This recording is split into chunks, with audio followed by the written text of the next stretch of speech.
What's up? This is Howard Hewett, and you're watching Musicians Reveal with Joe Kelley. Check it out. When I got to out here to LA, and then I started hanging at Mavericks, that's when I first met Jeffrey and Jody, because they used to watch the show when I was with the Beverly Hills group. They used Mhm. to watch the show that we would do there, and a lot of people performed at Mavericks as well, live performance from the Whispers, Lakeside Express, everybody used to perform there. So like that's when I first met Jeffrey and Jody though. And then I went overseas with the show group, and I was over there for about 9 months, and Mhm. then came back home for a month, and then went back over there with them about another 4 or 5 months. But during that month, I was at Mavericks, and Jeffrey approached me. Then they had when I was overseas for that 9 months. That's when Shalamar formed, Mm. and then they had this. Their first single was this single called Uptown Festival, Right. Yep. and yeah, and there was this cat named Gary Mumford that was the lead singer. It was a medley of Motown hits done in a disco type of format. Right. And so Your so favorite Gary, music. I'm just huh? kidding with you. I said your favorite music, disco. I I'm know. just, I'm just messing with you. No, I no know I was disrespect not to a fan. disco. I, Yeah, I I would know. say that I was not a fan of disco. Yeah. Not a big fan of disco at all, So I right? cut you off. Sorry. No. So like but what Gary Mumford was the first lead singer. Then he went back to the church, and then they were getting ready to go back into the studio. I guess they were going to do. That's when they were going to do Take That to the Bank, Right. and they approached me. They approached me then about joining. Jeffrey approached me then about joining the group, but I was already obligated to go back overseas with the show group, Okay. so it was like, your word, you find out real quick in this business that your word is worth more than any piece of paper, anything that you can sign. Mm. So, so like I went back overseas. They did Take That to the Bank with this guy named Gerald Brown. Brown. Yeah. Yeah. And then, put it out. It was a medium hit, a mild hit. And then when I came back from overseas that second time, the group Beverly Hills, we broke up Okay.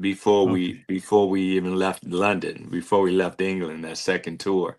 And so like, I came back, kicked around LA, and started working with this guy over at Motown, this cat Jeffrey Bowen.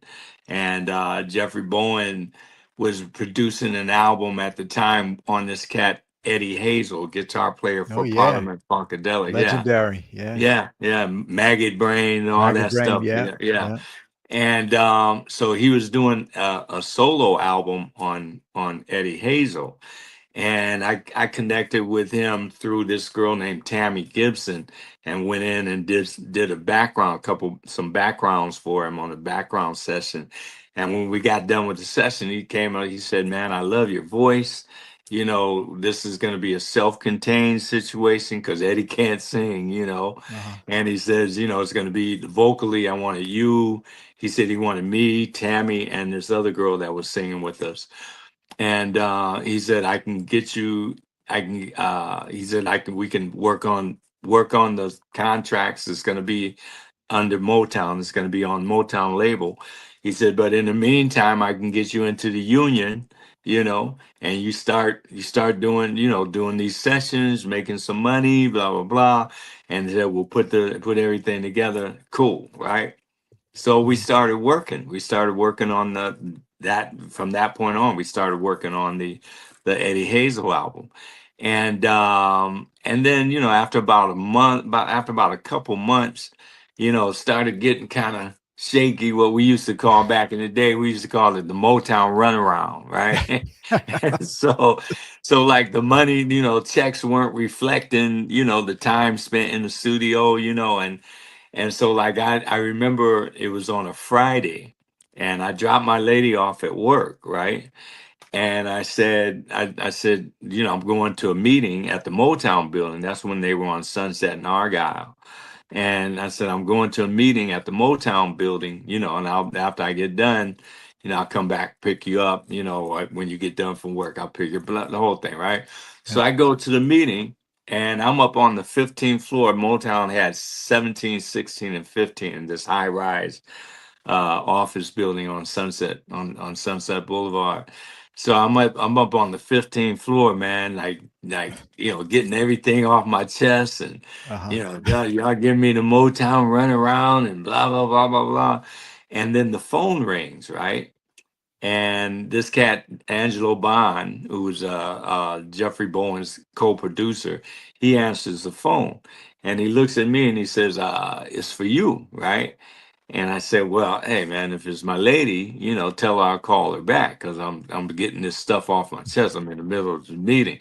Right. And so like he says, well, it's not a lady, and this was before cell phones and all that stuff. This is Yeah, back yeah. in what Late was this 70s. 70, yeah, late 70s, 79, 78, I think it was. And so you could get, he said it's not a guy. He said it's a lady and it sounds like it's long distance. That's when we get on the long distance phone call, you can hear the crackling and all. Yeah, yeah. Yeah, exactly. So he hands me the phone, right? And I get on the phone and it's Jeffrey Daniel from Ah, Shalamar, okay. right? And they were in New York. They were in the middle of a promotional tour promoting Take That to the Bank, right? Mhm. And they were in New York and they got into a thing with Gerald Brown. And Gerald Brown jumps on a plane and says, well, when y'all can see it my way, give me a call, right? And he jumps on a plane and flies and leaves them out in on the road on the promotional tour with no lead Ooh, singer, nothing, right? And so like he knew Jeffrey Daniel knew that my lady worked for Don. okay. So he called her to find out where I was, right? And she told him I'm at the he's at the Motown building having a meeting with these people at Motown, blah blah blah blah. And I know how he got to the Motown building, but to this day, Jeffrey Daniel won't tell me how he got exactly into that exact office Where where I you were. was, right? Yeah. And so, like, he says, man, I know I approached you once before about joining the group. He said, but he ran down the whole thing as far as like, got into a thing and left us out here with no lead singer. And what we want to offer you an equal position in the group as lead singer, you Mhm. know. And he said, you're at the Motown building, right? I said, yeah. He said, where? I said, what? He said, what floor are you on? I said, I'm up on the 15th floor. He said, well, Solar Records, the record company that they were with, he said, Solar Records and Dick Griffey are in that same building. Their Wow. offices are in that same building down on the ninth floor, right? Mhm. And he said, we talked to Dick, and Dick is just waiting for you to get in touch with him, see if this is something you're interested in.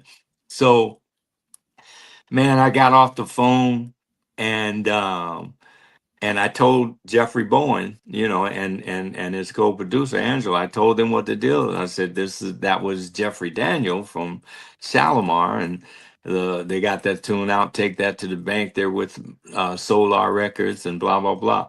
And so Angelo says a whole different story now. Where I saw him one time when I played in Detroit, because he moved back to Detroit, Okay. and he has a whole nother story. But the way that this went down was Angelo said, "Man, Shalimar is nothing but a fly-by-night disco group. They'll never amount to anything, and Solar will never be a Motown, right?" And so like I just kind of sat back, and then Jeffrey Bowen starts talking, and I just kind of sat back and listened, right? And when they got done, I told him, I said, well, I said, I'm parked on the street. Uh-huh. My car's parked on the street. So I need to go put some money in the meter so I don't get a ticket. so so I left the office, went right down to the ninth floor, right? Mhm. Got right in, talked to Dick. He reiterated what Jeffrey had proposed. And then I told him, I said, look, let me give these people upstairs a chance to rectify themselves. Because again, your word, we have been working for like about 2 months. So I Right. didn't want to seem flaky, to Right. anybody. And so like, I said, let me give them a chance to see if they're out, but I'll call you in the morning. And so like I told Jeffrey Bowen up that the people in Motown that I'd be home all night. If you want to rectify it, I'll be home all night. Nobody calls, right? So the Uh-huh. next morning, which was Saturday morning, I called Dick Griffey and went over to his house and watched the videotape of a Shalamar show with Gerald Brown in it, and watched the videotape. And I remember I was sitting in this rocking chair, and when the videotape goes off, Dick says, "Well, sing something. Jeffrey and Jody say you're a great singer. Sing something." That's Jeff. That's the Dick. How he Excuse me. talks, yeah. That's the Dick Griffey gruff talk. Sing something for me. So like I said, sing something just a cappella. Like, he says, yeah, sing. So I said to myself, I said, well, Lord, me and you, right? Uh-huh. So I broke into Field of Fire by Peebo Bryson. Oh, Something wow, yeah. that you told me stayed in my head. Yep. Broke into that, got through the first verse, half the hook. Dick says, okay, okay, I'll be right back. He goes upstairs, he comes back down. He hands me about some cash. He said, leave some cash with your old lady, pay some bills. And he goes in the other pocket, he said, because he brings out an airline ticket. That was back before 9/11. That was Yeah. back when I could ride on your ticket, you could ride on my ticket. There wasn't, you remember those days. You Oh, remember yeah, when you yeah. didn't have, I got my didn't have, brother a fake driver's license one year. yeah, yeah, exactly. So Different you times. could, so he goes in the pocket, he brings out the airline ticket. He said, he brings out the cash, and leave some money, leave some cash with your lady, pay some bills. And he gave me that. Then he brought out the airline ticket. He said, because you got to catch the red eye out tonight and meet the group in New Jersey, which tomorrow morning, which was Sunday morning. Said you got to rehearse the lip sync and the choreography to take that to the bank. He said because Monday you have a TV show to do. Mm. And that's exactly how it went down, man. Friday, I got the offer. Saturday, I guess I did a little lightweight audition. Saturday night, I was on the red eye. Sunday, we rehearsed in either Jeffrey or Jody's hotel room. I can't remember. And then Monday, we were doing this little, wannabe Soul Train dance show in Patterson, New Jersey. Wow. And then we went from there. We continued on with the tour Mhm. and the promotional tour. And then when we came off the road for that, that's when we started on Big Fun album. Yeah.